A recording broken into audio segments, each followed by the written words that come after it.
Hi, and welcome to the show where we share the stories of the many who intersect with our healthcare system but are rarely heard from. My name is Kevin Poe, founder and editor of Kevin MD. Today in the show, we have Katherine Buaron. She is a community nurse consultant and clinical instructor at Rush University.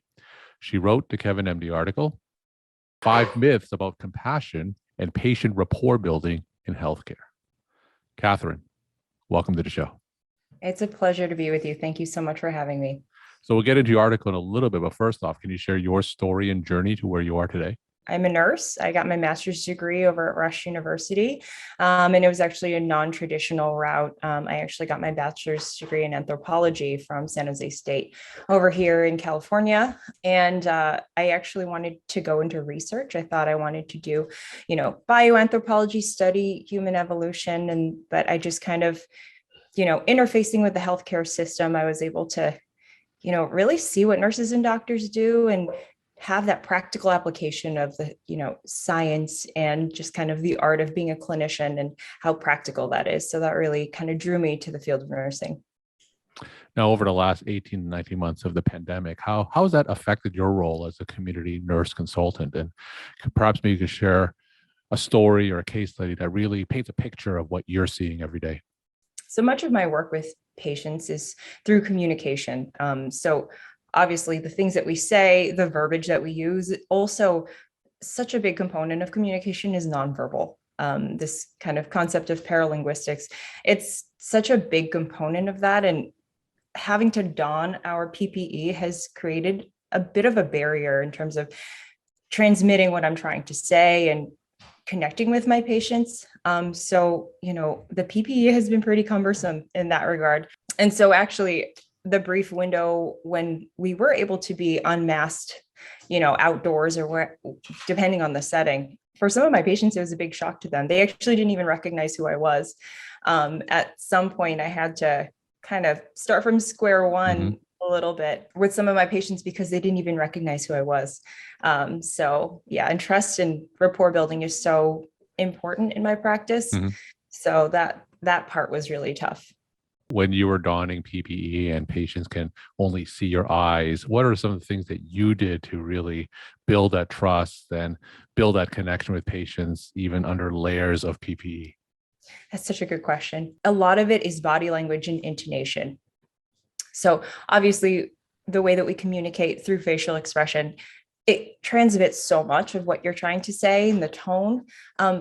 Also to the cadence with which you say things and the intonation is also very important because, as clinicians, we always want to maintain a non-judgmental space.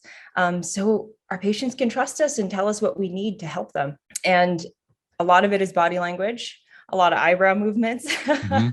I've practiced a lot of eyebrow movements. Yeah. So intonation, tone, and body language are some of the things that helped carry me through having to, donning the PPE and having to communicate that. So when you talk about cadence and intonation and tone, what specifically do you mean, or what specifically do you have to be aware of with those three aspects that you have to keep in mind when you're talking to patients behind PPE? So asking the question, how are you going to do that? Changing the verbiage a little bit. How do you think you're going to do that? Versus, how do you think you're going to do that? So it's a little bit of the difference in the way you phrase the question, as well as where it's a little subtle, but where the inflections are in the sentence, if that makes sense. Is it something that you have to practice regularly? Certainly. Yeah. Practicing communication skills, rapport building, these are all worth, and that's kind of the point of my article, these are all worth the investment in time in practicing as clinicians. And for a multitude of reasons, mainly the reasons that I'll outline here in this interview, but certainly reasons that are outlined in the article itself. So let's get to that article, and it's titled 5 Myths About Compassion and Patient Rapport Building in Healthcare. Now, for those who didn't get a chance to read that article, can you just walk my audience through it and share the story of why you decided to write it? What kind of inspired this article was this book I had read recently called Compassionomics by Stephen Trzeciak and Anthony Mazzarelli, both of whom are physicians. from what I can recall, it's actually one of the first pieces of work that outline very neatly and very nicely the actual data behind compassion and how it works and why it works with regard to patient outcomes, and particularly clinician burnout, physician burnout, and nursing burnout. And I actually also kind of borrowed the 5 Myths series concept from the Washington Post. I kind of wanted to show some versatility with the listicle format. I thought it was a really elegant way to put together, sets of data. Getting these kind of email blasts from the institutions that I work with, emails about wellness, about, burnout workshops, these types of things, especially as the Delta variant has gotten, reached its peak and is hitting the Sun Belt particularly hard. And yet again, our system is kind of being pushed to the brink in that way. And just kind of being in that context and thinking about checking in with ourselves, doing a bit of a reevaluation and looking kind of beyond the yoga poses and the spa days that are absolutely helpful. But I kind of wanted to look at a different way to cope with the difficulties of our workload sometimes. Is there a difference between empathy and compassion? And if so, what is that difference? Empathy is actually just the ability to understand and comprehend someone's difficulty, someone's plight, just being able to intellectually understand the experience of someone else. And compassion is the emotional component, the part where you feel something and the ensuing desire to help. What do you feel is the single simplest but still effective technique clinicians can use to build rapport with each of their patients? I spoke about it earlier, but body language and facial expression, eye contact. Also, I read this article in the American Scientific about the concept of paralinguistics and how the intonation and cadence component to speech can really alter the way that things are delivered, that messages are delivered to patients.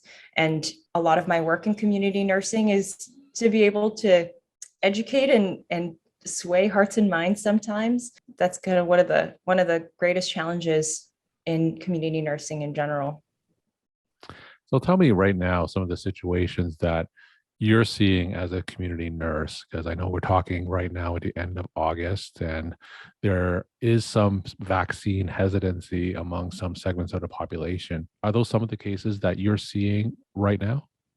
So I had been working with my patients about the vaccine since November, even before, Pfizer and Moderna had released anything, before they got emergency approval for distribution. So I was establishing that dialogue with them way far in advance. And because my patients know me and they trust me and my team, we've been able to get over 80% of our caseload vaccinated. I am just so proud of the accomplishment me and my team have been able to do with my patients, with our patients. And yeah, I think a lot of that had to do with communicating, rapport building, which of course takes multiple encounters in order for a patient to really trust you, really know you and you know them, and what strategies work and what don't for every individual case. And so, yeah, we were able to yield a really good result. So we're happy about that. Now, is there an instance or a case study where one of your patients initially was hesitant to get the vaccine? And what did you do to eventually convince that patient? Yeah, one particular case, I have a patient who is diagnosed with bipolar type 1, and she struggles with some paranoia, rather high anxiety. And so she knows me and knows how I work, and the converse is true. And having multiple conversations with her over the course of several months, kind of playing the long game here, really empowering her with the information, sifting through what she's read on Facebook and evaluating the validity of that has been very, very helpful in convincing her to get vaccinated. So now she's fully vaccinated as of last month. So it took a while, but we got there. Now, what do you think is the biggest or most common mistake clinicians should avoid in their interactions with patients? It's a good question. And it's such a nuanced answer, but probably the biggest mistake clinicians make is interrupting a patient.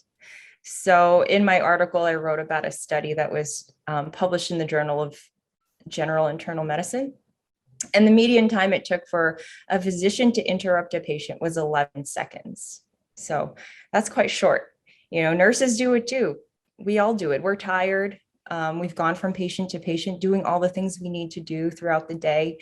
And it's sometimes easy to forget that we're talking to a thinking, feeling individual who's seeking our help. And so doing that kind of recentering and reevaluation, even before you go into the room, can be really great in terms of being able to speak to the patient, figure out what's bothering them, sift through the information to figure out what's the best course of action in taking care of them. Now let's turn the tables. From your experiences as a patient, what did one clinician do that stands out to you for helping to build rapport between both of you? So the first visit I had with my previous PCP back in San Francisco, I came in for an earache, and I came in again for the follow-up. And during my follow-up, she remembered my aspirations to be a nurse. She explained to me all the things that she was doing while she was doing it. She really just kind of took the time to get to know me and what I wanted to do. And that really helped me trust her judgment as a physician and also as a person. So that was probably the moment that really stood out to me in terms of how important rapport building is so early on.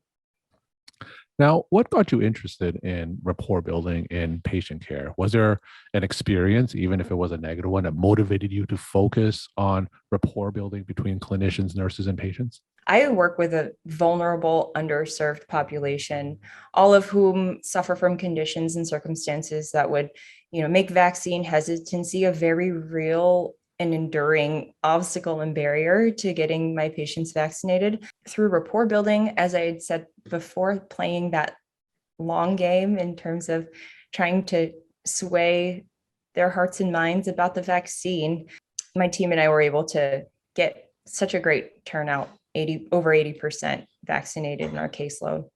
We work in the business of medicine, whether we like it or not, right? And there's a lot of financial motivation, certainly in our healthcare system. And sometimes that impedes the rapport building. You have a lot of clinicians, they have to see more patients in less time, and that pressures them to interrupt them after 11 seconds of speaking. And how do you resolve that tension between rapport building and the economics of healthcare?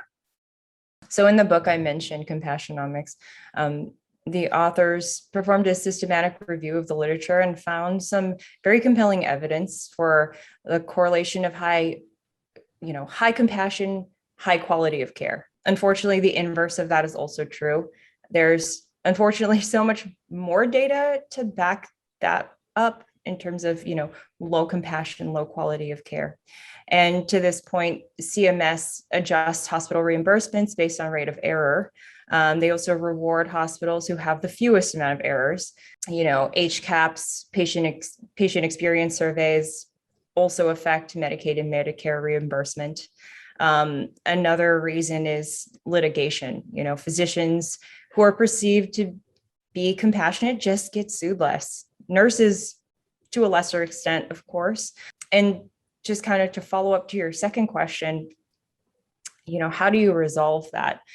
The misconception is that compassion and rapport building are kind of extra things that take too much time out of a clinician's day.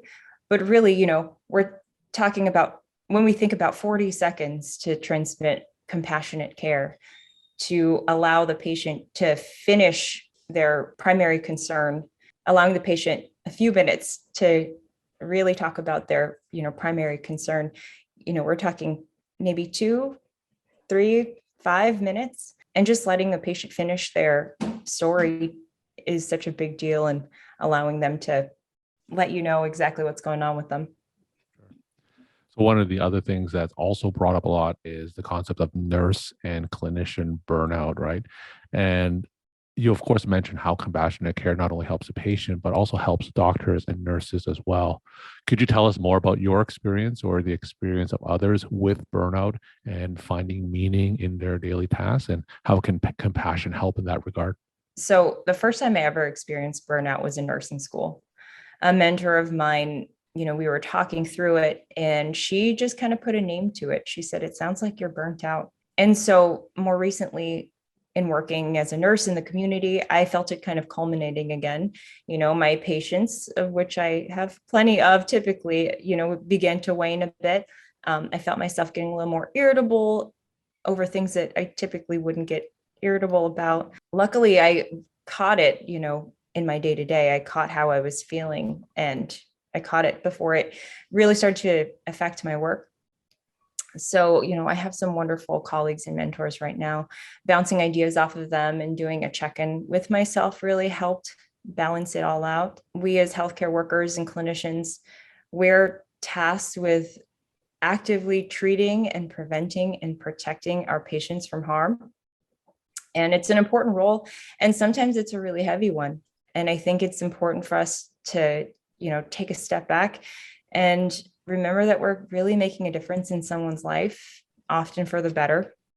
They came to us seeking our help. And it's an honor to serve that need, and remembering that can really help center us and get us back to why we got into all this in the first place. Now, when you were going through nursing school and your nursing education, you felt that you caught yourself from becoming burned out. Now, did you have anyone to turn to, or was this something that you had to deal with by yourself? I had a whole community of people to turn to, my nursing mentors, some of my professors, and also my colleagues, fellow nursing students. That ability to commiserate together. And that's the hard part too, is, especially last year in, medical school and nursing school was done over Zoom. And it's so tough in that kind of rapport building with your colleagues. Being able to commiserate with the people you're going through it with is so valuable in nursing and medical education. And, that played a huge part in how I was able to deal with the stress and my own burnout. Now, I'm reading a lot of articles about nurses getting burnt out and quitting, especially in hospitals that are overrun with COVID. Now, tell me some of the feelings that they may be feeling that could lead to burnout, and what kind of advice can you give to these nurses who are currently burnt out? It's such a multifaceted question. I know that there are some nurses who feel that they're not being heard. Mm-hmm. Their needs on the floors, patient ratios. Of course, we need to do what we can for the patient, and feeling limited in that capacity can be very draining. And so I think a lot of that has to do with the current burnout among nurses, especially the nurses in the ICUs and the EDs that are really caring for the COVID patients. Doing that self-care piece, right? The yoga and the exercise and these types of things that are very, very helpful in lifting mood. Also, being able to commiserate with your colleagues. That's a big thing too. Feeling that connection with your colleagues in terms of going through it together, going through this hardship together. And also checking in with yourself and figuring out what you really need for you. We're talking to Katherine Buaron. She is a community nurse consultant and clinical instructor at Rush University. And she wrote the Kevin MD article, 5 Myths About Compassion and Patient Rapport Building in Healthcare. Katherine, let's take a step back. What are some of the challenges facing community nurses today that you're seeing in your everyday workflow? Some of the challenges that I face every day is definitely vaccine hesitancy, Mm-hmm. not just from my patient caseload, but certainly from the public at large. Community health is so dependent on taking care of each other, and vaccine hesitancy puts a damper to that. Being vaccinated really helps protect you, not only you, but the people around you. And working in the community, having people who are unvaccinated is just, it creates a barrier in making sure, my patients are safe, but also the public at large is safe as well. Now, for those nurses and aspiring nurses who are interested in community health, tell me about some of the rewards of what you see every day and the rewards of your profession. Some of the rewards in community health is being able to see the long-term positive outcomes that you're able to influence with your patients, getting them adherent to medication, seeing that A1C lower, these are all things that are so gratifying.